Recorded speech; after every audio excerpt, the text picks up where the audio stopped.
जी बिल्कुल, पाकिस्तान भर की तरह छांगा मांगा में भी ईद उल फितर की नमाज़ है जो वो अदा कर दी गई है। छांगा मांगा में 2 मकामात पर ईद की नमाज़ जो अदा कर दी गई है। एक छांगा मांगा ग्राउंड और दूसरी छांगा मांगा ईदगाह में नमाज अदा कर दी गई है।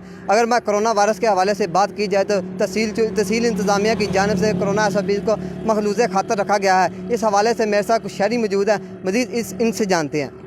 जी, अभी अभी हमने ईद नमाज़ पढ़ी है, तो उसमें हमने एसओपीज़ का जो खुसूसी ख्याल रखा है और सिक्योरिटी के बारे में बताया जाए तो वो नाकस इंतज़ाम किए गए हैं। तो इसे बहुत सादगी इस दफ़ा जो हमने ईद नमाज़ की गई है वो बहुत सादगी से पढ़ी गई है।